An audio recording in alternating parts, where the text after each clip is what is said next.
plea, that it would probably put a serious burden on the system. And I mean, we've certainly seen situations where, for instance, with like a parking ticket, people have refused to plead guilty, and they have instead demanded a trial. And as a result of that, the trials have been, or the tickets have been waived, they've been dropped. So I mean, we've seen on one side that's had some immediate success, even at a very small level of non-cooperation. I think. Breaking up there. Apologies. So kind of system. Anyway, I think what they're trying to do right now is, crack down. They're trying to show, send the message that hey, if you don't take the plea deal, we're going to put you against the wall. And some of the guys in here in jail believe that if you don't take the plea deal and if you go to a trial, that they'll hit you with the worst possible sentence. Now, in my case, they didn't quite go all the way to the wall. They did give me the maximum sentence, but they suspended the majority of it. So I got a 360-day sentence with 270 days suspended for 2 years. So I've got an axe hanging over my head when I get out of here. So they didn't go all the way because they could have put me in for the full sentence, which they didn't.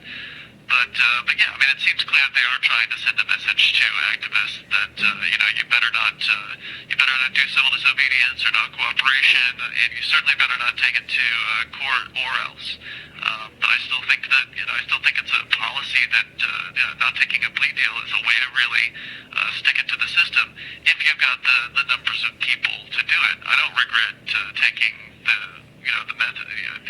methods that I chose, because I felt like I was in the moral right. I stood up for the rights of Heike, who was being aggressed against and being kidnapped for doing nothing wrong. She was simply in the park enjoying the afternoon with an alcoholic beverage, and I didn't think that they should have done what they did to her. So I made a choice, and ended up sitting in jail for 60 days as a result of it. So I mean, if you're not willing to risk those sorts of things, then you shouldn't do civil disobedience or non-cooperation, period. Because whether or not you take the plea deal, there's still likely going to be some jail time out there for you. So if I'd taken the plea deal, I would have gotten 60 days with a bunch of, with hundreds of, probably would have,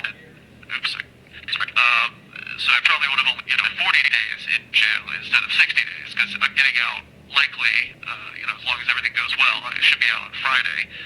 So after 60 days instead of the 90 days. So I would have gotten I got a 50% higher sentence because I didn't take the plea deal in this instance. In any movement, the people that are on, let's call it the leading edge, are going to be the ones that take the fall. They're going to be the ones that take the hard hits. And that's going to be the requirement. I would never critique somebody for taking the plea deal. Man, if you got into a situation, you got in a little deeper than you expected it to be, and that's a way for you to get out of it, you got to do what's right for you.